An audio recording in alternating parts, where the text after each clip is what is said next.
सत्सङ्गत्वे निस्सङ्गत्वं निस्सङ्गत्वे निर्मोहत्वं निर्मोहत्वे निश्चलतत्वं निश्चलतत्वे जीवन्मुक्तिः पुनरपि जननं पुनरपि मरणं पुनरपि जननी जठरे शयनम् इह संसारे बहुदुस्तारे कृपया पारे पाहि मुरा भगवान् भगानन्दी वनमालीहलायुधः आदित्यो ज्योतिरादित्यः सहिष्णुर्गतिसत्तमः भगवानुடைய நாமக்கள்ல 558வது நாம பகவான்கிற நாம. இந்த 3 நாமங்கள் பார்த்தோம். பகவான், பகவானந்தி, வனமாலி, ஹலாயுதா. 6 விதமான குணங்கள் யார் இடத்துல பரிபூர்ணமா இருக்கோ அவருக்கு பகம்னு பேர் சொன்னோம். அந்த குணங்கள் உள்ளவர் பகவான். இந்த 6 குணங்கள் ஐஸ்வர்யஸ்ய சமக்ரஸ்ய தர்மஸ்ய யசஸஹ ஸ்ரீயஹ ஞான வைராக்கியோஸ்தைவ ஷண்ணாம் பகவதி ஈரணா அப்படின்னு விஷ்ணு புராணம் சொல்றது. சமக்கிரமான ஐஸ்வர்யம் இருக்கணும், அதே சமயத்துல வைராக்கியம் இருக்கணும். இது ரெண்டும் பரஸ்பர விருதம் அல்லவா? நிறைய காசு இருந்ததுன்னா நிறைய அனுபவிக்கணும்னு தோணும், வாழ்க்கையானது சொகுசாக வாழணும்னு தோணும். ஆனா அப்பவே அவைகள் இருக்கும் பொழுதே அதுல தீவிரமான வைராக்கியமும் பற்றுதல் இல்லாம இருக்கணும். ஐஸ்வர்யஸ்ய சமக்கிரஸ்ய தர்மஸ்ய யசஸஹ ஸ்ரீயா, தர்மமும் இருக்கணும், நல்ல புகழ், அமிதமான தனம், இதுக்கு மேல ஞானமும் இருக்கணும், வைராக்கியமும் இருக்கணும். இத்தனையும் இந்த 6 குணங்களுக்கு பகவான் என்று பெயர். இந்த 6 குணங்கள் உள்ளவருக்கு பகவான் இருக்கும். இந்த ஞானத்தை மட்டும் தனியாக சொல்றது. இந்த 6 குணங்கள்ல முக்கியமான குணம் என்னன்னா ஞானம். அது எப்படிப்பட்டதான ஞானம்? உற்பத்திங்க விநாசங்க பூதானாம் ஆகதிம் கதி. பிரபஞ்ச சிருஷ்டியை பத்தி தெரியணும், பிரபஞ்ச பிரளயத்தை பத்தி தெரியணும், பிராணிகள்லாம் எப்படி வர்றது எப்படி போறது, எந்த பிராணி எந்த ஜன்மால எப்படி எடுத்துக்கிறதுன்னு தெரியணும். இது ககனா கர்மணோகதின்னு சொல்லிவிட்டார் பகவான். யாராவது என்ன கர்மா பண்றா அதுக்கு பலம் என்னன்னு மனுஷாலால கண்டுபிடிக்க முடியாது. 10 பேரும் சேர்ந்து ஒரே கர்மா பண்ணினாலும் 10 தனி பலம். ஏன்னா அவளுக்கு என்ன ஸ்ரத்த இருந்ததோ, என்ன விசுவாசம் இருந்ததோ, எப்படி சதாச்சாரத்தோட பண்றாலும். வெறும் கர்மா பண்றது மட்டும் இல்ல, அந்த கர்மா பண்ணும்போது ஆச்சாரமும் முக்கியமா இருக்கு, சீலம் முக்கியமா இருக்கு, கேரக்டர். இவர்களோடு சேர்ந்து ஒரு கர்மா பண்ணான்னா அது அமிதமான பலத்தை கொடுக்கிறது. தேசே காலேச பாத்திரேச, உயர்ந்ததான தேசம், உயர்ந்ததான ஒரு காலம், சரியான காலம், அதே போல சரியான சத்பாத்திரம். தட்சிணாயன புண்ணிய காலம் வரப்போறது, அதே ஒரே விசேஷமான வியாச பௌர்ணமி வரப்போறது. இப்படிப்பட்டதான தேசம் காலம், சரியான தேசம் காலம், சரியான சத்பாத்திரம், வேதாத்தியனம் சாஸ்திராத்தியனம் உபாசகால் இவையெல்லாம் இருந்துட்டு இருக்கவா. இப்படி இருக்கிற சத்பாத்திரங்கள் இப்படி இவளை பார்த்து நம்ம பண்ணினோம்னா 1000 மடங்கு பலம் ஜாஸ்தியா வருதுங்கிறார். உற்பத்திங்க விநாசத்த பூதானாம் ஆகதிம் கதிம் வேத்தி வித்யாம் அவித்யாம்சா. படிப்பு, அஜ்ஞானம். இந்த அஜ்ஞானத்துக்குள்ள ஜனங்கள்லாம் எப்படி சூழ்ந்து இருக்கா, அதுல எப்படி தப்பித்துக் கொள்ள முடியும், இவைகள்லாம் தெரிஞ்சிருக்கணும். அதான் சொல்லும் பொழுது தெய்வீகேட்டா குணமயி மம மாயா துரத்தியா மாமேவ ஏப்பிரபத்தியந்தே மாயாமேதாம் தரந்தி. என்ன சரணாதி அடைந்தவாளுக்கு மாயை விட்டு விலகும்படி நானே பண்றேன்னு நிறைய. இதெல்லாம் யாருக்கு தெரியுமோ அவருக்கு பகவான் தெரியும். அதே போல இந்த சம்சாரம் இருக்க, இந்த சம்சாரத்தை பகவான் ஒரு கணத்துல ஒரு நொடியில இந்த சம்சாரத்தை அழித்துவிட்டு நமக்கு முக்தியை கொடுக்க வல்லமை உள்ளவர். ஆகையால் அவருக்கு முக்தியை கொடுக்கணும்னு அது ரொம்ப நேரம் ஆகாது. அதுக்கு தகுந்தவாழ நம்மள நாம் தயார் பண்ணி கொள்ளணுமே தவிர ஒரு கணமும் அவர் வேஸ்ட் பண்ண மாட்டார். நீங்க சித்தம் ஆயிட்டேன்னா அடுத்த கணம் முக்தி சித்தம். அதனால சம்சாரத்தை அழிப்பவன் அவதா வசுதா விருஷ்டி அப்படின்னு இந்த சம்சாரத்தை அறுக்கிறவள் அப்படின்னு சொன்ன மாதிரி பகவான் சகா. அதுக்கு பிறகு ஆனந்தி, அவர்தான் ஸ்வஸ்வரூப ஆனந்தம் அவரிடத்துல இருக்குன்னு சொன்னோம். நமக்கு எல்லாமே ஆனந்தம் இருக்கு. ஆனா இந்த ஆனந்தங்கள்லாம் விஷய ஆனந்தங்கள். கண்ணால பாக்குறது, காதால கேட்கறது, மூக்கால முகர்றது, இதனால வரக்கூடியதான ஆனந்தங்கள் தான் நமக்கு நாம் அறிந்த ஆனந்தங்கள். இந்த ஆனந்தங்கள்லாம் டெம்பரரியா இருக்கு. இருந்து போகட்டும் சார், ஏதோ டெம்பரரியா தான் அதை அனுபவிக்கப்படாதான் என்ன அப்படின்னு சொன்னாலும் அது வெறுமன டெம்பரரியா மட்டும் இல்ல, சாதிசயமா இருக்கு. நமக்கு இருக்கிற ஆனந்தத்தோட இன்னொருத்தருடைய ஆனந்தம் அதிகமா இருக்குன்னா நமக்கு கவலையா இருக்கு. அப்படித்தானே? நீர் ஒரு பதவியில இருக்குன்னா இன்னொருத்தர் அதை விட உயர்ந்த பதவியில இருந்தாலேனா அவனை பார்த்து என்னை விட எஸ்எல்சில 2 மார்க் கம்மி வாங்கினான், அவன் முன்னாள் சேர்ந்ததுனாலேயே ப்ரமோஷன் வந்துருச்சு சக்தி பண்ண, அவன் அதிரட்டம் அவனுக்கு வந்திருக்கு. ஸ்கூல் நாள்ல இவன் பண்ற கலாட்டா யாருக்கு தெரியும்? இப்ப ஏதோ பகவான் கொடுத்துட்டாரு அப்படிங்கிறாரு. இவனுக்கு உள்ளூர கவலை இருக்குன்னு. இந்த ஏற்றத்தாழ் இருக்கும் பொழுது அது தான் சந்தோஷம் அடைஞ்சாலும் அந்த சந்தோஷமானது பரிபூர்ணமாக இல்லை. இப்படி இந்த ஆனந்தங்கள் இருக்க பட்சல மனுஷனுக்கு வரக்கூடியதெல்லாம் விஷயானந்தம். ஆனா இந்த விஷயானந்தத்துக்கு மேல இதுக்கு மூல காரணமா இருக்கக்கூடியதான ஒரு ஆனந்தம் இருக்கே, அதான் பிரம்மானந்தம். அது நம்மகிட்ட இருக்கு, ஆனா நம்ம அறியறது இல்லை. நம்மகிட்ட இருக்குன்னு எப்படித்தான் தெரியும்? தூக்கத்துல நீங்க அனுபவிச்சுட்டே இருக்க. ஒவ்வொரு நாளும் தூங்கும் பொழுது உலகத்தை மறந்து, சரீரத்தை மறந்து, நம்ம துன்பங்களை எல்லாம் மறந்து, கவலைகள்லாம் கட்டி வச்சு அதுக்கப்புறம் தான் தூங்க போறோம். அந்த தூங்கும் பொழுது ஏதாவது ஞாபகம் வரல, நாளைக்கு இவ்வளவு பெரிய காரியம் பண்ணணும் ஒரு டென்ஷன் இருக்க. டென்ஷன் இருந்தா தூக்கம் வராது, அது வேற. ஆனா தூங்கின பிறகு டென்ஷன் இருக்கோ? இல்ல. ஏதாவது இருக்கோ? ஒண்ணும் கிடையாது. முடிச்சுட்டு பிறகு நான் பாடா 1 மணி நேரம் தூங்கினேன், நிம்மதியா தூங்கினேன். அந்த ஒரு தூக்கம் சுகமாக மத்வாப்தம், நிம்மதியா தூங்கினேங்கிற அந்த தூக்கத்துல சுகம் எங்க இருந்து வந்தது? அதான் நம்மளுடைய சுகம். அந்த ஒரு சுகம் இருக்கே, அந்த பிரம்மானந்தம் இருக்கே, அந்த பிரம்மானந்தத்தை நீங்க அளவிட முடியாது. 10 கிலோவா 100 கிலோவா ஏதாவது சொல்ல முடியுமா? ஒண்ணுமே சொல்ல முடியாது. அந்த ஆனந்தம் அது தனி.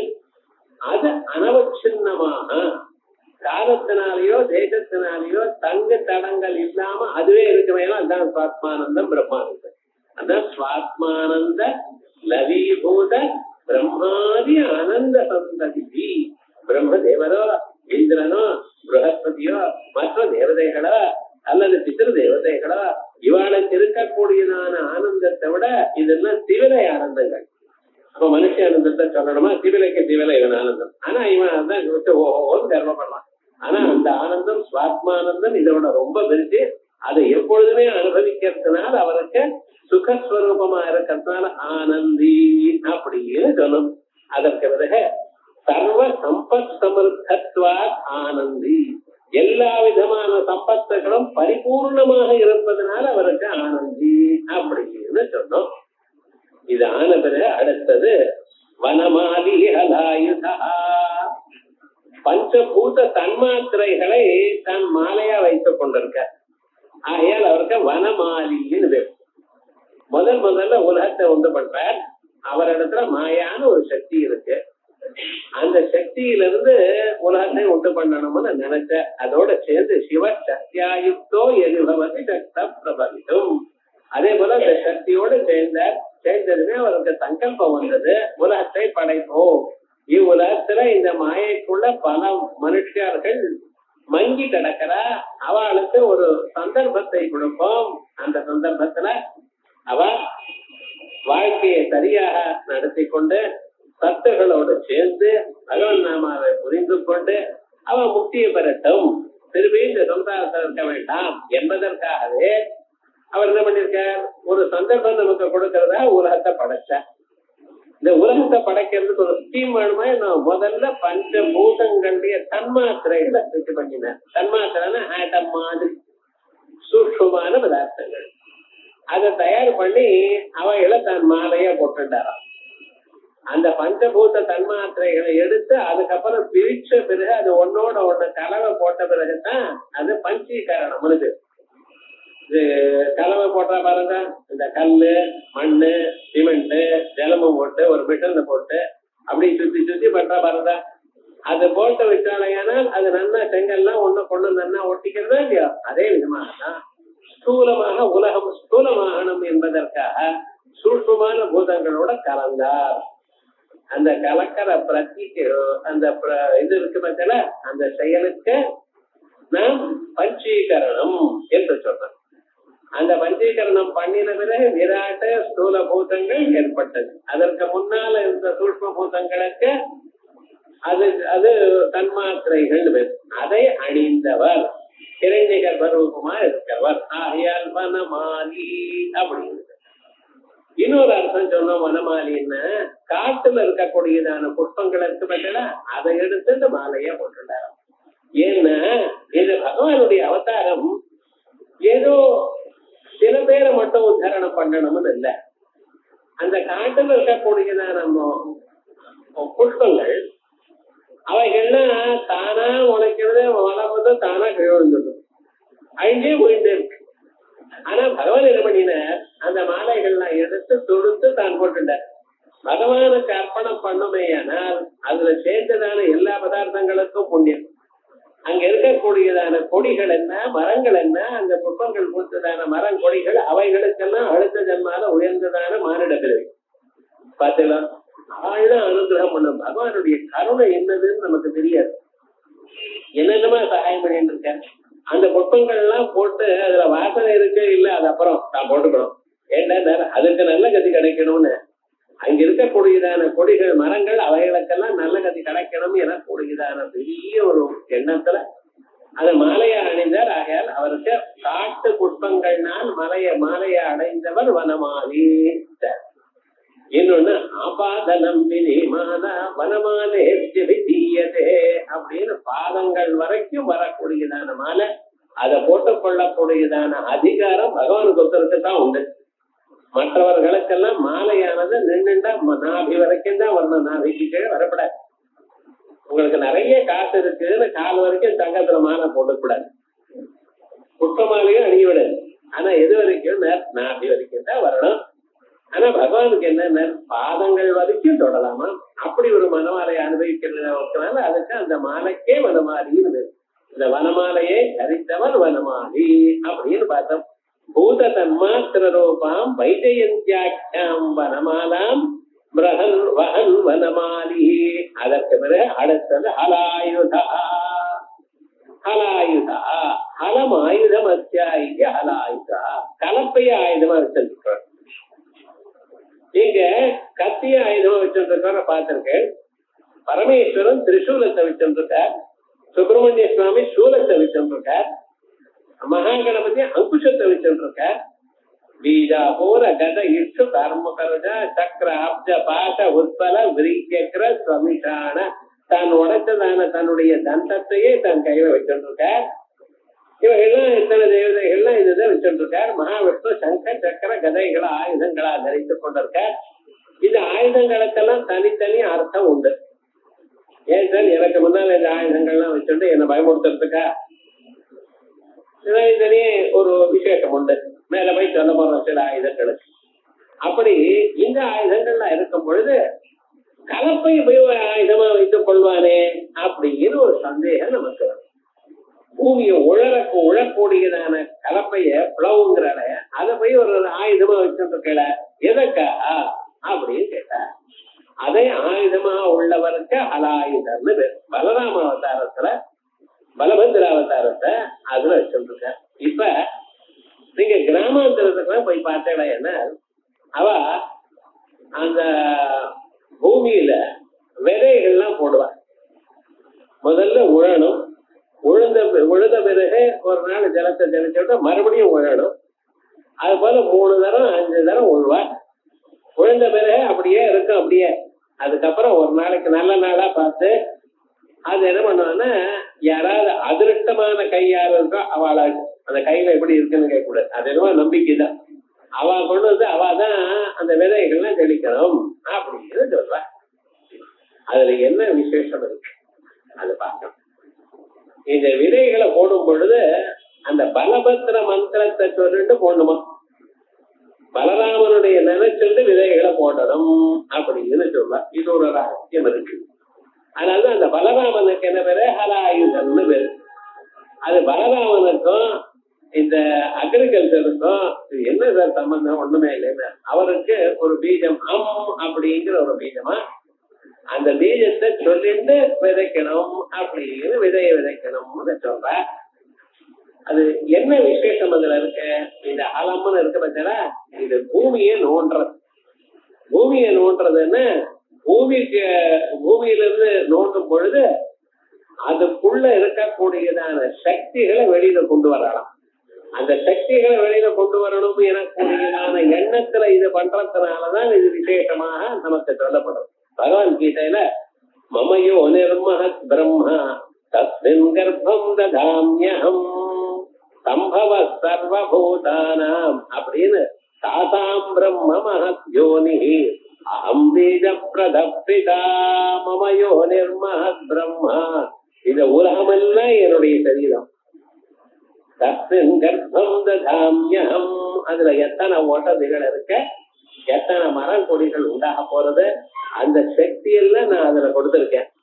அந்த சக்தியை என்ன நினைச்சு நீங்க எடுத்தடையானால் அந்த பூமாதா உங்களுக்கு எது வேணுமோ அதை கொடுப்பா. பூமாதாவுக்கு ரத்னகர்ப்பான்னு பேரு. பூமியில போட்டதான காசானது என்னைக்கும் கெட்டு போகாதுங்கிற. அந்த பூமியானது தங்கத்தை வளையுமா, அப்படி ஒரு சொரூபம் இருக்கு. ஆனா அதுக்கு தெரிஞ்சுக்கணும் நம்ம. அந்த பூமியில இருக்கக்கூடியதான சக்தி இருக்கே, எதையாவது கொடுக்கும், எவ்வளவாவது கொடுக்கும். இந்த பூமியில நம்ம பயிர் பண்ணினோம், பயிரெல்லாம் போயிட்டு ஒரு 10 வருஷம் ஆயிடுது, இனிமேல் இந்த பயிரே வராதுன்னு சொல்ல முடியுமா? வராது. மறுபடியும் அந்த உரத்தை போடணும், மறுபடியும் நீங்க நல்லா அதை உழுது பண்ணினா நிச்சயமா வரும். ஏன்னா அந்த பூமியில அவ்வளவு அபரிமிதமான சக்தி இருக்கு.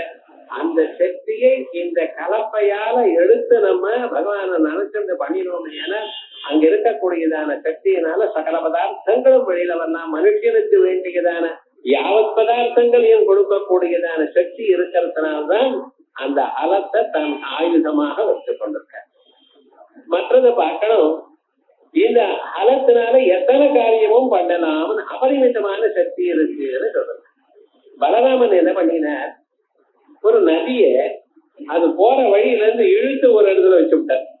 இந்த 2 இடத்துலதான் நம்ம பார்த்துட்டு இருக்கோம். பகவத்பாதால் ஆச்சாரியார் அம்மா ஸ்நானம் பண்றதுக்கு இங்க இருந்து வெகு தூரம் போகணுங்கிறதுக்காக என்ன பண்ணினா, அந்த நதியை பிரார்த்தனை பண்ணி அந்த வீடுக்கு பக்கத்திலேயே வரும்படி பண்ணிவிட்டார்.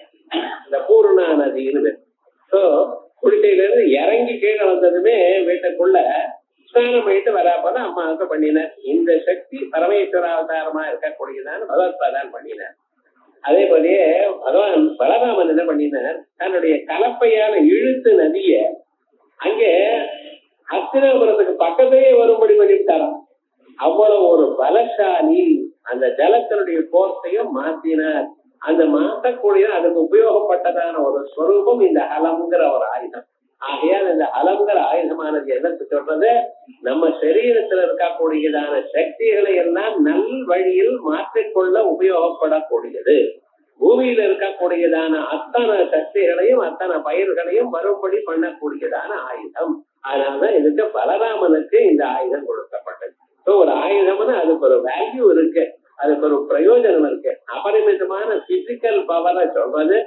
அதே போல பஞ்சபூதங்கள்ல இருந்து நமக்கு வேண்டியதான திறமைகளை, நமக்கு வேண்டியதான பொருளை அடையக்கூடியதான சக்தியும் சொல்றது. இது இருக்கிறதுனால்தான் அவருக்கு அலாயுதர்னு பேர். இந்த அகாரமும் நகாரமும் மந்திரங்கள்ல ரொம்ப விசேஷம். மந்திரம் சொல்லும் பொழுது இந்த பீஜங்கள் வந்துட்டே இருக்கும். லம் பிருத்திவியாத்மனே கந்தங்கள் பயாமினமா அப்படின்னு லம்னு பிருத்திவி பீஜம், ஹம்ங்கிறது ஆகாச பீஜம். இந்த லம் ஹம் இந்த 2 சேர்ந்து பிருத்திவியில இருந்து ஆகாசம் இருக்கக்கூடியதான சகல விதமான 5 பூதங்களையும் நமக்கு வசீகரணம் பண்ணக்கூடியதான ஸ்வரூபமா. அதனாலதான் பலபத்திரருக்கு பலாயுதம்னு பேர். அதனாலதான் அவருக்கு பலம் ஜாஸ்தியா இருக்கிறதுனால பலபத்திரம்னு பேர். பத்திரம்னா நல்லது. சஸ்ரேயசம் சிவம் பத்ரம் கல்யாணம் மங்களம் சுகம் அப்படின்னு பலத்தை நல் வழியாக நமக்கு நன்மையை கொடுப்பதற்காக உபயோகப்படுத்தக்கூடியதான ஒரு ஆயுதத்தை கையில வைத்துக் கொண்டிருக்க. அதுக்கு ஹலம்னு சொன்னதுனாலே அதுல ரகசியமாக இந்த 2 பீஜாட்சரங்களும் அடங்கி இருக்க. அதோட மட்டும் இல்ல, அமிதமான பலத்தை உடையவருங்கிற அர்த்தமும் இதுல நமக்கு தெரிகிறது. ஆகையால் ஹலமாயுதமத்யாயுத பலபத்ராயுதா பலபத்ராக்கிருதி.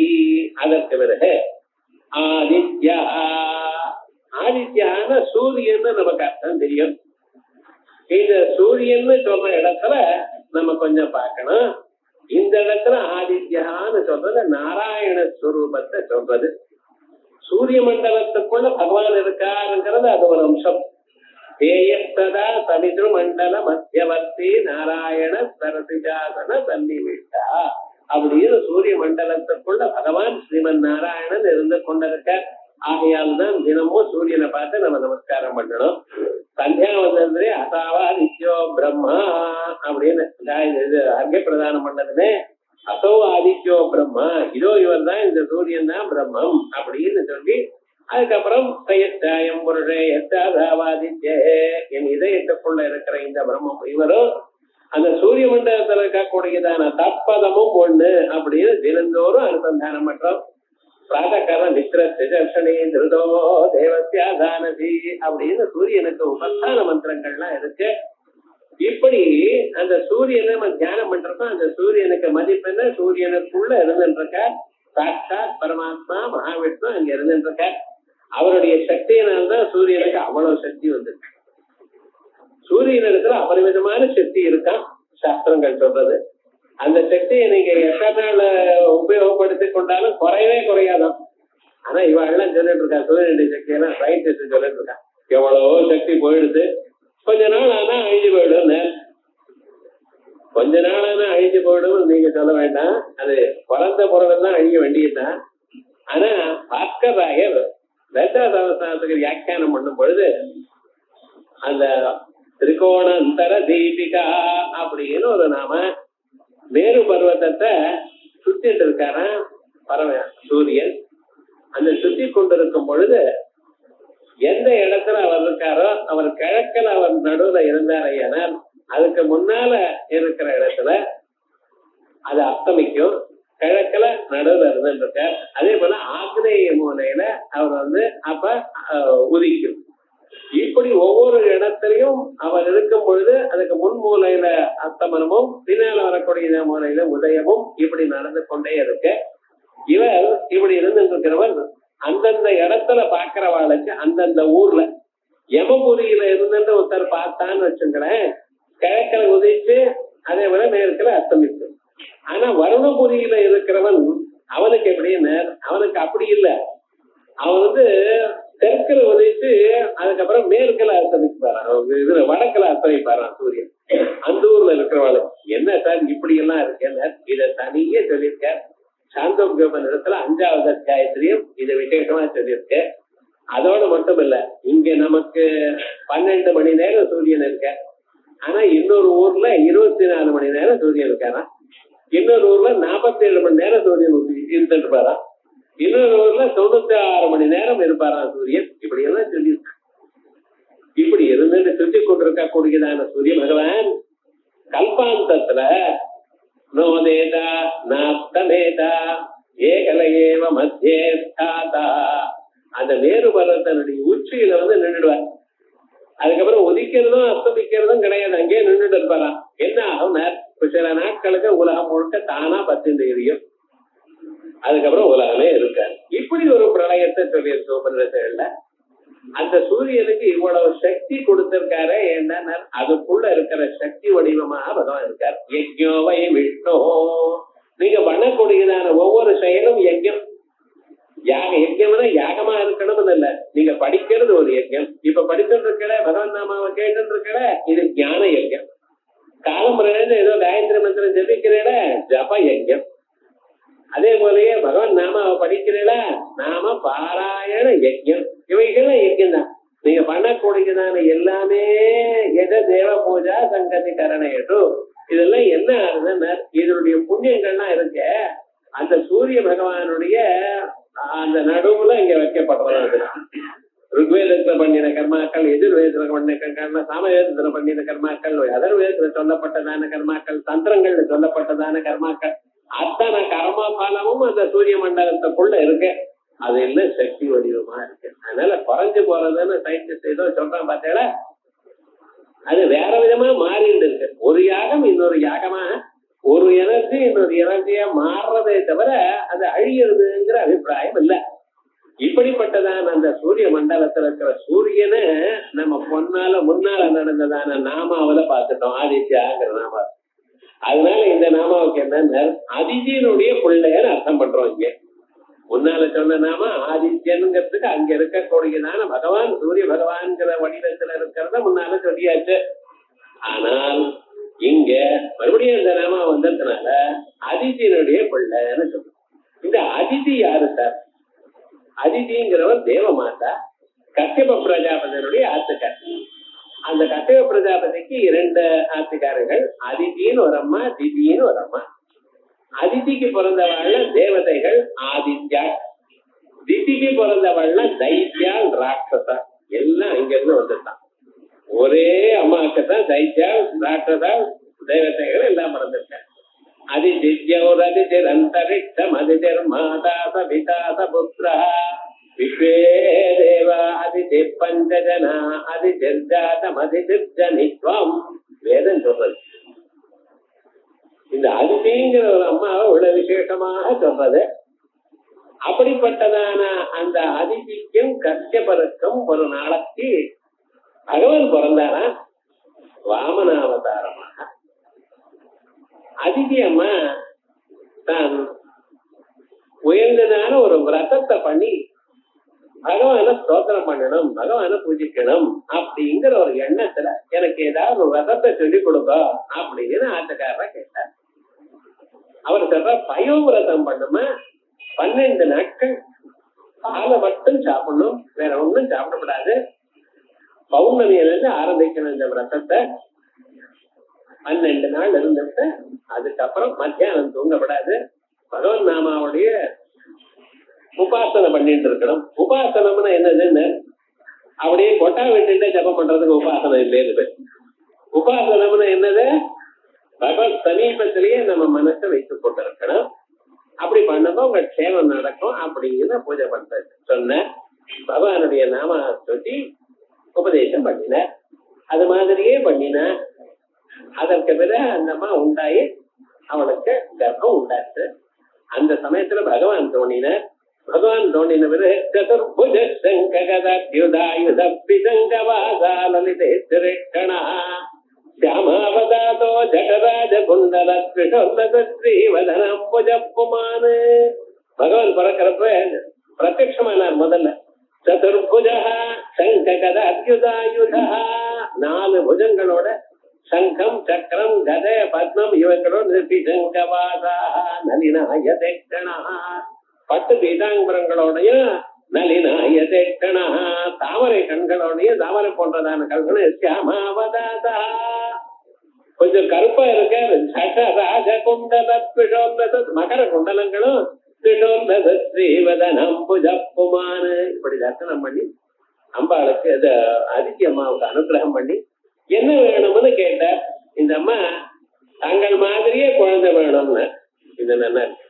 தாங்கள் மாதிரி கிடையாதுமா, இந்த உலகத்துல எம் மாதிரி யாரும் இருக்கும். பிரதிமா அஸ்தி இவருக்கு ஈக்குவலாவே இல்ல, உயர்ந்தவர் அங்கே இருக்க முடியும். நீங்க கேட்டதுனால நானே பிறக்கிறேன்னு அவதாரம் பண்ணி வாமனராக அவதாரம் பண்ணினாரா. அப்படி அதிதிக்கும் கஷ்யப பிரஜாபதிக்கும் பிறந்ததான ஒரு ஸ்வரூபம் வாமனதாரம்னு சொல்றது. ஆனா இந்த வாமனர்னு சொன்னா புராணங்கள்ல இப்படி சொல்லிட்டு இருக்கோம். ஆனா வஸ்துதா இங்க வாமனர் யார் தெரியுமா?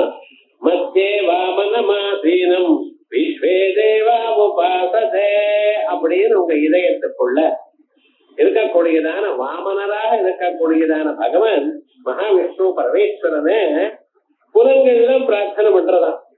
ஏன்னா கண்ணு காது மூக்கு நாக்கு தோல் முதலிய புலன்கள்லாம் அதாவது தன் வேலையை செய்யணுமையானால் அந்த பகவத் அனுகிரகம் வேணும். ஆகையால் தான் புலன்களுக்கு அதிபதியாக ஸ்ரோத்ரஸ்ய ஸ்ரோத்ரம் மனசோ மனோயத்வாசோ வாசம் சவு பிராணஸ்ய பிராண சக்ஷுஷ சக்ஷு அதிமுச்ச தீரா பிரேத்யாத்மலோகாதமிருதா பவந்தி அப்படின்னு சாமவேதிய உபனிஷத்தெல்லாம் சொல்றோம். அப்படி நமக்கு நடுவுல இதயத்துக்குள்ள இருக்கின்றாரே அவர் தான் வாமனர். ந பிராணேன ந பானேன ஜீவத்தியோ கஜீவதி கஷ்டன. பிராணம் மூச்சு காத்த உள்ள வெளியில வர்றதுனால வரல சார், பிராணன் உயிரோட இல்ல, அதுக்குள்ள ஒரு ஸ்வரூபம் இருக்கு. அந்த ஸ்வரூபம் தான் வாமனர். அவரை தான் அதிதி கத்தியபாடு. கத்தியபர்னா யார் தெரியுமா? நான் பத்தியக்காக கத்தியபாக பார்க்கிறவன். இந்த வேதாந்தங்கள்ல குருமுகமாக அத்தியனம் பண்ணி மனனம் பண்ணி சர்வதா சர்வகாலமும் இந்த வாழ்க்கை இருக்காகத்தான் தீர்மானம் பண்ணிட்டு யார் இருக்கானோ அவனுக்கு கத்தியபர்னு. அவருக்கு அதிதி ஸ்ரத்தா பக்தி. இந்த ஸ்ரத்தா பக்தியோட வேதாந்த சிரவணங்களை பண்ணி அது பண்ணிட்டு இருந்தேனால் உங்க இதயத்தில் இருக்கக்கூடியதான வாமன வடிவத்தை நீங்க பார்க்கலாம். இதை சொல்றதுக்காகத்தான் அதித்யாம் கஸ்யபாத் வாமன ரூபேண ஜாதா இது ஆதித்யா. அதா இத்யா ஆதித்யா அகாரத்தோட சேர்ந்து நம்மகிட்ட வந்தவர். அந்த மாத்திருக்கா பீஜங்கள்ல பரமேஸ்வரன் அகாரோ வை மகாவிஷ்ணு அப்படின்னு மாத்திருக்கா கோஷம் சொல்றது. இப்படி இந்த விதமாக இந்த பரமாத்மாவை வாமன ரூபமா இருக்காருங்கிறது ஆதித்யா. அது மட்டும் இல்ல, ஜோதிஷ கவித்ர மண்டலே ஸ்திதா ஜோதிராதித்யா. எல்லா ஜோதிஷர்களும் பரமாத்மா இருந்துட்டு இருக்க. எது ஒழிக்கக்கூடியதான பொருள் இருக்கோ அதற்குள்ள பரமாத்மா இருப்பதனால்தான் எல்லாமும் ஒழிக்கிறது. சூரியனோ சந்திரனோ நெருப்போ மின்னலோ அல்லது சாதாரணமான பதார்த்தங்களோ எது ஒழிக்கிறதோ அதுக்குள்ள பரமாத்மா இருக்க. ஏன்னா அவர்தான் ஒழிக்கிற பொருள். அந்த ஒளியை சிலது பெற்றுக்கொள்கிறது, சிலது பெற்றுக்கொள்ளல. சவுத்துல போய் நம்ம பார்த்தோம் ஏன்னா நம்முடைய பிரதிபிம்பம் ஏற்படுவதில்லை. பார்க்கிறதோ உங்களுடைய முகம் தெரியறதோ செவத்துக்கு முன்னா தெரியல. ஆனா அந்த செவத்துல கண்ணாடி வச்சோமையானா நம்ம முகம் தெரியுது. பூமியில நம்ம முகம் தெரியல. ஆனா பூமியில கொஞ்சம் ஜலத்தை விடுங்க, இப்ப பாருங்க தெரியுது. பாருங்க என்ன சுவாமின்னு, அது சில வஸ்துக்களுடைய சுபாவம். எது? அந்த பிரதிபிம்பத்தை கிரகிக்கிறது. அதே போல ஒளியை கிரகிக்கிறதுங்கிறது கூட சில பதார்த்தங்களுக்கு தான் சுபாவம். அந்த ஒளியை பெற்றுக்கொண்டு அதை எப்ப வேணும்னா அப்ப கொடுக்கும். அது இந்த வாசல்ல ரேடியம்னு ஒண்ணு வச்சிருக்க பார்த்தா உள்ளெல்லாம் காலமே இருக்கிற ஒளிகள்லாம் இதை வாங்கிக்கிறது. இருட்டா இருந்ததுன்னா அது மட்டும் ஒழிக்கிறது. ஒரு 2 நாள் அலமாரிலே வச்சிருந்தோம் இருட்டுலயே, அப்புறம் இருட்டுல பாருங்க ஒளி வராது. அப்ப விவகாரம் என்ன? ஒளியை இருக்கமையான தான் வாங்கி கொண்டு இருட்டா இருக்கும் போது ஒளியை கொடுக்கக்கூடியதான பொருள். அதே போலதான் பகவானுடைய ஒளிய இவன் எல்லாம் வாங்கிட்டு திருப்பி கொடுக்கிறான். நதே சூரியோ நகோ ந பாவகா யத்வர்த்தந்தே அத்தாம பரமம் மமா நதே சூர்யா. அங்கே உள்ள இருக்கக்கூடியதான மகாவிஷ்ணுவை இந்த சூரியன் ஒழிக்கவில்லை. அப்படி சந்திரன் ஒழிக்கல, நட்சத்திரங்கள் ஒழிக்கல, அக்னி ஒழிக்கல. ஏன் தெரியுமா? அவருடைய ஒளிதான் இங்க இருக்கு. அந்த பரமாத்மாவுடைய ஒளி தானே. யதாதித்யகதம் தேஜ ஜகத்வாசயதே அகிலம் யச்சந்திரமசி யச்சாக்ரம் தத்தேஜோ வித்தி மாமகம். என்னுடைய ஒளிதான் இங்க இருக்கு. ஆகையால் பரமாத்மாவுடைய ஒளிதான் இங்க இருக்கிறதுனால ஜோதிர் மண்டலத்துக்குள்ள ஆதித்ய ஜோதிய பிரசித்தமா அங்க இருக்க. அதனால ஜோதிராதித்யா. இவர் சில பேரு ஜோதிராதித்யா. யஸ்மாதர்வாத் அஹ சம்பத்சரஹ அஹோபி பரிவர்த்ததே. அப்படிப்பட்டத தத்தேவா ஜோதிஷாம் ஜோதிஹி ஆயுர் ஹோபாசதே பிரதம் அப்படின்னு பிரதாரணிகன் சொல்றது. யஸ்மாத் அர்வா எந்த பரமாத்மாவுக்கு கீழே அகோபிஹி சம்பத்சரஹ பரிவர்த்ததே. நாட்களாக சம்பத்சரங்கள் சொல்லி கொண்டிருக்கான். ஒவ்வொரு நாளும் காலம் எழுந்து சாயங்காலம் ஆச்சு, மறுபடியும் சூரியோதயம் ஆச்சுன்னா ஒவ்வொரு நாளாக போயிட்டே இருக்கு. நமக்கு தெரியல. அப்படியே ஒவ்வொரு நாள் ஆச்சு. கேலண்டர்ல பேப்பரை கிழிக்கிறதே தவிர நம்ம வாழ்க்கையிலேயே ஒரு நாள் போச்சுன்னு கவனிக்கல. இன்னைக்கு எவ்வளவு ஜபம் பண்ணேன், எத்தனை நேரம் பகவான் நாம பார்த்தோம், எவ்வளவு உபதேசத்தை வாசிச்சிருக்கோம், கவனிக்கிறா. இதான் முக்கியமா பார்த்துக்கணும். மீதி பண்ண வேண்டாம்னு சொல்லல, சாப்பிடுங்க, மக்களையே எது வேணுமோ பண்ணி சாப்பிடுங்க, வேண்டாம்னு சொல்லல, எல்லாம் பண்ணுங்க. ஆனா இதை நம்ம பண்ணினோமாங்கிறத பார்க்கணும். ஒவ்வொரு நாளும் நம்ம வாழணுமையானால் இந்த வாழ்ந்ததுக்கு நம்ம என்ன பண்ணினோம், அடுத்த பிறகு இல்லாம ஒரு முயற்சி பண்ணினோமா? எல்லாமே 24 மணி நேரம் பண்ணல சார். ஒரு செங்கல் வைக்கணும் ஒரு நாளைக்கு, கொஞ்ச நாளைக்கு தவறே ஆயிடும். ஆனா ஒரு செங்கலை வைக்காம அப்படியே இருந்ததுன்னா ஒரே இடத்துல. ஆகையால் ஒவ்வொரு நாளைக்கு என்ன பண்ணிட்டு இருக்கான் அப்படின்னு பார்த்து அந்த சொரூபத்தை அடைவதற்கு முயற்சி பண்ணணும். ஆகையால் எல்லா ஜோதிஷர்களையும் இருக்கிறவர், முக்கியமாக சூரிய மண்டலத்துல இருக்கக்கூடியதான பிரபு ஜோதிராதித்யா, ஜோதிஷி கவித்ரு மண்டலே ஸ்திதா, அதனால ஜோதிராதித்யா. பிறகு சஹிஷ்ணு, இத்தனையும் பொறுத்து கொண்டிருக்கிறவர் பகவான். இந்த பொறுமையை நமக்கு கொடுக்கணும். மனுஷனுக்கு தான் கஷ்டம் வரும். ஏன் தெரியுமா? புண்ணியம பாபம் சேர்ந்து பண்ணினவன் சார் மனுஷன் பிறந்தவன். தேவதைகள்ல வெறும் புண்ணியம் மட்டும் பண்ணி பிறந்திருக்கான். அதனால அவ தேவலோகத்துல இருக்கா, அனுபவிச்சுட்டே இருக்கா, எல்லா சுகங்களையும் அனுபவிச்சுட்டே இருக்கான்னு கவலைப்படாதீங்க, ஒரு நாளைக்கு இறங்கிடுவா. புண்ணியம் குறைச்சுன்னா அவ யாரா இருந்தாலும் போக வேண்டியதுதான். நம்ம மாதிரி இந்த ஊர் மாதிரி டக்கு டக்குன்னு டெஸ்ட் வராது அந்த ஊர்ல. ஆனா இருக்குன்னு தேவதைகளுக்கும் மரணானந்தரம் மரணம் உண்டு, அவளையும் இறங்கி வரணும். அவராள்னு சொன்னா என்னத்தான், வெகு நாட்கள் ஆனப்புறம் போவா அப்படின்னு அப்படி. ஆனா மனுஷனுக்கு என்னன்னா எப்ப பார்த்தாலும் கவலை. இந்த கவலையானது முதல்ல ஸ்தூல சரீரத்துல வந்து வருது, ஜுரம் வருது, வேற ஏதோ ஒரு மாதிரி இருக்கு, சின்ன சின்ன விவகாரங்களை தானே பயம் வருது. ஒரு கட்டி மாதிரி இருக்குன்னு கேன்சரோன்னு இவன் பயப்படலாம். ஒண்ணும் இல்ல, அது ஏதோ ஒண்ணு இருக்கு, இவனுக்கு பயம் வேற. அது வேற போராத பிறகு இந்த பத்திரிகைகள்ல எழுதுறான் பாருங்க, இப்படி இருந்தா பத்திரமா இருக்கணும் அப்படி. இத பார்த்து இவனுக்கு தெரியாதவனுக்கு ஞானம் வரும். விவகாரத்துல இந்த கவலைப்படுறதுக்குன்னே இன்ஃபர்மேஷன் நமக்கு கொடுக்கற சில பேர். என்ன பண்றது பாருங்க, நெய்யி சாப்பிடப்படாது, கொலஸ்ட்ரால் வந்துடும், அது ஒரு சாப்பிடாமல இருந்து ஒண்ணும் சொல்ல முடியாது. டாக்டரும் தப்பு இல்ல. தப்பு என்னன்னா நம்ம அனாவசியமா மனசுல கவலைப்படுறதுதான் விவகாரம் என்னடா. ஆனா இந்த கவலையானது மனசுல வந்து அது ஆதியா மாறி அந்த கவலையே ரொம்ப பட ஆரம்பிச்சோம்னா வியாதி வந்துடும். ஆதிதான் வியாதியா மாறுவது. இந்த ஆதி வியாதி இது ஒரு அம்சம். ரெண்டாவது, இந்த மனசு முன்னாலேயே பிளான் பண்ணிட்டு இருக்க, நாம் இப்படி இருக்கணும், இப்படி வாழணும் அப்படி. இந்த பிளான் பண்ணாதான பிராணிகள் பறவைகள்லாம் இருக்கு. அதே போலயே பசுபட்சாதிகள் இருக்கு.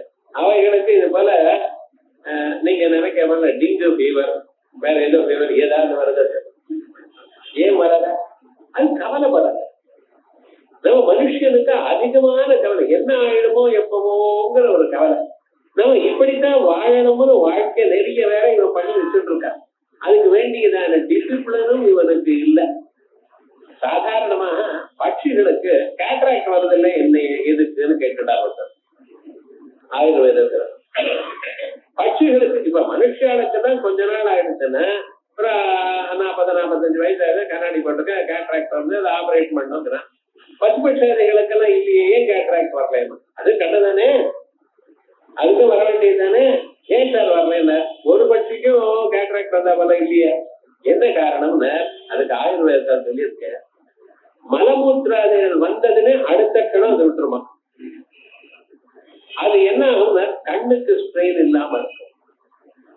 நம்ம என்ன பண்றோம், எங்கேயாவது போறதுன்னு அது திரும்பி வர வரைக்கும் இந்த மலமூத்திரத்துல பந்தனம் பண்ணிட்டு இருக்கேன் பார்த்தா, இதுதான் கண்ணுக்கு ஸ்ட்ரெயின், இதுதான் கண்ணை ரொம்ப வீக் ஆக்குறது. இப்ப இது போல சில விவகாரங்கள்லாம் இந்த மனுஷனுக்கு இருக்கு. இதனால என்னுடைய சரீரம் என்னது கவலையோடு ஏற்படுறது. கவலையானது வியாதிக்கு இறக்கிறது. இந்த வியாதியானது இவனுக்கு என்ன பண்றது, ரொம்ப சிரமத்தை கொடுக்குது. அதே போலயே ரொம்ப சில்லுன்னு இருக்கிற பதார்த்தங்கள் பட்சாதிகள் சாப்பிடாது. இந்த மனுஷன் வேணும்னு ஐஸ்கிரீம் சாப்பிடுறான். அதே போல உஷ்ணம்னு பாருங்க, கொதிக்கிற பதார்த்தத்தை சாப்பிடுறான். பல்லு தான் போறது. பிராணிகள் பார்த்தால எங்கேயாவது போறதா? காரணம் என்ன? அது எவ்வளவு மிதமா இருக்கோ அவ்வளவுதான் சாப்பிடணும். அதுக்கப்புறம் அது தெரியாது, அதனுடைய நேச்சரே அப்படித்தான் சொல்லி இருக்குது. ஆகையா இத்தனை துன்பங்களும் மனுஷனுக்கு இருக்கு. பொறுத்துக்கணும். சுக துக்கே சமே கிருத்வா லாபா லாபோ ஜயா ஜயோ இதெல்லாம் பொறுத்துக்கணும். அந்த பொறுத்துக்க கூடியதான திறமை மனுஷனுக்கு இருந்ததையானால் அவன் எல்லாத்தையும் ஜெயிக்கிறான். ஆனா பொறுத்துக்க தெரியலையே அவனுக்கு. ஒரு சின்ன துன்பம் வந்ததே ஆனால் அந்த துன்பத்தினால இவன் ஒன்னும் இழிஞ்சு விழுந்துடுறான். நம்ம நாட்டுல எவ்வளவோ பரவாயில்ல, டிசிப்ளின். அமெரிக்காலாம் இங்கெல்லாம் போனேன்னா அப்படியே தூக்கு போட்டுக்கலாம், இல்லைன்னா பிஸ்டல் நல்ல தலையை சுட்டு பிராண்ட விடுறான். காரணம் என்ன? அதை பொறுத்துக்கணுங்கிற ஒரு விவகாரம் அவளுக்கு தெரியும். ஏன்னா அவன் தெரியணும் நமக்கு மேல ஒரு தத்துவம் இருக்கு, அவர் நம்மளை காப்பாற்றுவாருங்கிற எண்ணம் இவனுக்கு வரணும். இதான் சகிஷ்ணு, பொறுத்துக்கக்கூடியதான தன்மை. இது எல்லோருக்கும் வேணும். அதை நம்ம வரவழைச்சுக்கணும். குழந்தைகளுக்கு நம்ம சொல்லி கொடுக்கணும். ஏதோ சுகம் வந்தாலும் ஓஹோன்னு கொண்டாடுறது, துன்பம் வந்தா ஒரே இதுல இடிஞ்சு விழாது பண்ணப்படாது. அதே போல எந்த மனுஷனா இருந்தாலும் அவருடைய வாழ்க்கையில ஏதோ ஒரு இடத்துல ஒரு ப்ராப்ளம் இருக்கத்தான் இருக்கு. எல்லாமும் சரியா இருக்கிற மனுஷன் ஒருத்தரும் கிடையாது. ஒவ்வொருத்தருக்கும் ஒரு ப்ராப்ளம் இருக்குது சார், என்ன பண்றது? ஆகையா எல்லாம் இருக்க மறந்து போயிடும் சமயத்துல. காரணம் மாதிரி எப்ப எது வேணும் பரீட்சையில மறந்து வருது, மீதி எல்லாம் ஞாபகம் எல்லாம் விட்டுறலாம். என்ன பண்றது? அது போல இருந்தா அதே போல சில பேருக்கு என்னன்னா எல்லாமும் தெரியும், 4 பேர் ஏதாவது கேட்டா டக்குன்னு சொல்ல தெரியாது, வராது. ஒரு வாரங்கள்லாம் இருக்கு, நிறைய வார்த்தை இருப்பார், 2 வார்த்தை கொஞ்சம் தான் பேச முடியாது. சில பேர் இனிமையா பேசுவான், ஆனா விஷயமே இருக்காது. மணிக்கணக்கா பேசுவா, அழகா பேசுவா, ரொம்ப நல்லா இருக்கும். என்ன சொன்னார் இன்னைக்கு அப்படின்னு கேட்ட விஷயமே இல்லையமா, ஒண்ணும் சொல்ல முடியாது. ஆகையால் பகவான் என்ன பண்ணி எப்படி இருக்க மனுஷனுடைய பிறவி என்ன, அவருடைய வாழ்க்கையில ஏதோ ஒரு இடத்துல ஒரு ப்ராப்ளம் இருந்துதான் இருக்கும். ஆனா மனுஷன் என்ன பண்ணணும்? அதையும் சரி பண்ணி பகவான் இடத்துல தன்னை அர்ப்பணம் பண்ணிட்டாரேயானால் பரிபூர்ணமான ஒரு நிலையை அடைவான். ஆகையால் அதுக்கு என்ன வேணும்? பொறுமை வேணும். இந்த பொறுமையைத்தான் ஜீவன் முக்த லட்சணங்கள்ல விசேஷமாக பகவத்கீதாதி கிரந்தங்களை நமக்கு சொல்றது. இந்த பொறுத்துக்கிறவருக்கு பார்த்தா இதுக்கு சகிஷ்ணோன்னு பேரு. பகவானுடைய அவதாரத்துல கிருஷ்ண பரமாத்மா தான் பகவான் பிறந்திருக்காரு, எல்லாமும் ஆச்சு.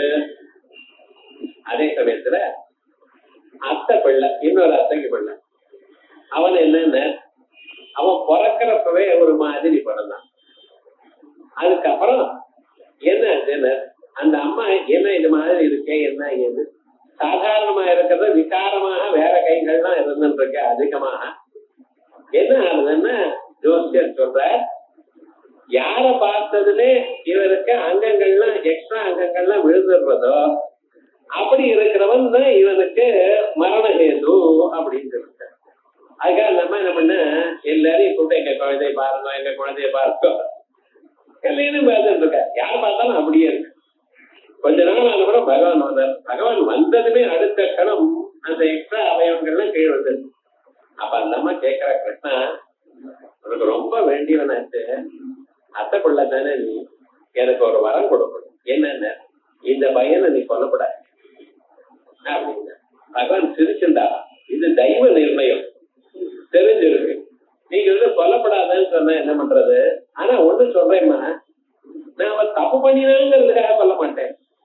விடாம 100 தப்பு ஒரே கணத்துல எப்பொழுது பண்ணுவானோ அப்பொழுதுதான் சொல்லுவேன். பாத்தீங்களா, அது இன்னைக்கு ஒண்ணு நாளைக்கு ஒண்ணு நாளைக்கு ஒண்ணு அப்படின்னு காலம் ஒண்ணு சாயங்காலம் ஒண்ணு கணக்கெடுக்க மாட்டேன். ஒரே செகண்ட்ல விடாம 100 தப்பு பண்ணினானே ஆனால் அப்பொழுது வேற வழி இல்லை சொன்னதான் ஆகணும் அப்படிங்கிற. ஏன் அப்படின்னா, ஏன்னா பொறுமைக்கு ஒரு எல்லை உண்டோ இல்லையோ.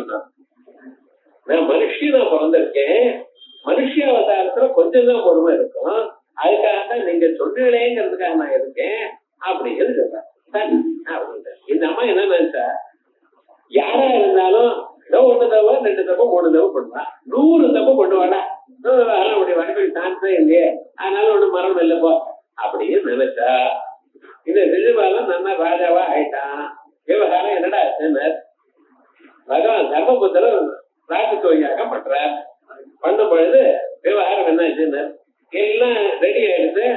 எங்க முடிஞ்ச பிறகு அக்ர தாம்பூலம் எல்லாருக்கும் சத்காரம் பண்றதுக்கு முன்னாடி ஒரு பெரியவருக்கு தாம்பூலத்தை கொடுத்து அவருடைய ஆசீர்வாதத்தை பெற்று மற்றவர்களை கொடுக்கறதுங்கிறது மரியாதை. யாரு கொடுக்கறதுன்னு எழுந்து நிக்கிற. யாரு என்னன்னு கேட்கும் பொழுது அங்க இருக்கிறவாள்லாம் சொல்றாளாம், யாருன்னு பேரு உலகத்துல புருஷோத்தமன்னு ஒருத்தர் இருக்காரு, அவனுக்கு கொடுத்துட்டு விட்டு விட்டு வேற பேரை நினைக்கலாமா? சாட்சாத் பகவான் வாசுதேவன், அவருக்கு கொடுங்க அப்படிங்கிற. பகவான் என்ன பண்ற, தர்மபுத்திர கையில தாம்பூல மகா சந்தோஷம். இவருக்கே அதுதான் எண்ணம். ஆனா எப்பவுமே ராஜாவானவர் தான் எந்த காரியத்தையும் பண்ணப்படாது, அது தெரிஞ்சுக்கணும். ராஜா மட்டும் இல்ல, உங்க ஆத்துல நீங்களும் ஹெட்டது ஃபேமிலியா இருக்கும் பொழுது என் இஷ்டம் நான் பண்றேன்னு சொல்லணும். நிஜமா இருந்தாலும் அது நியாயமா இருந்த போதிலும் முதல்ல 4 பேரை கேட்டுவிட்டு இங்க வீட்டுல இருக்கிறவங்க எல்லாத்தையும் சம்பிரதிச்சுட்டு அதுக்கப்புறம் அவ டிஃபரன்ஸ் ஒப்பீனியன் இருந்தாலும் அம்மா அப்படி இல்லை இப்படி அப்படின்னு சொல்லி அப்புறம் மாற்றி பண்ணணும். ஆனா தன் காரியத்தை பண்ணக்கூடாது. ஆகையால் என்ன பண்ணின, மற்றவர்களை கேட்கும் பொழுது இப்படி சொல்ற. ரொம்ப சந்தோஷமாச்சு. சிரஸ்வர தாம்பூலம் விட்டுட்டு பகவான் கிட்ட வந்து அவருக்கு நமஸ்காரம் பண்ணி கொடுக்கணும்னு எண்ணத்தோட வர.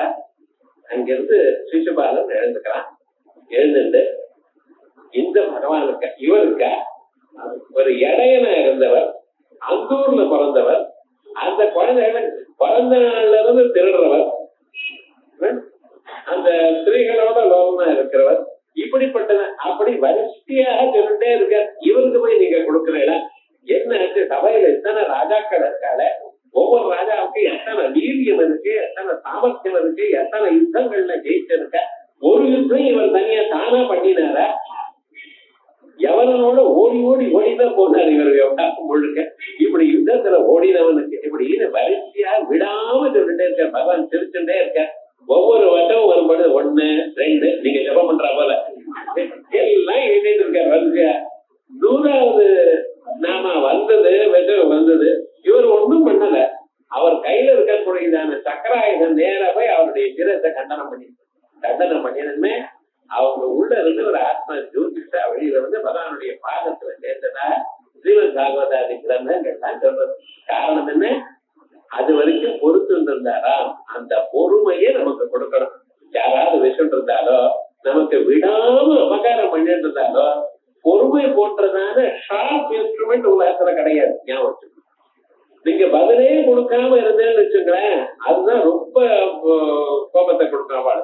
அந்த பொறுமையான மனுஷன் உறவைக்கணும். வாழ்க்கையில கட்டம் இருந்தா கட்டங்களை பகவானுக்கு அர்ப்பணம் பண்ணிட்டு பொறுமையா இருந்தல, ஏன்னா நிச்சயமா பகவான் அடையலாம்.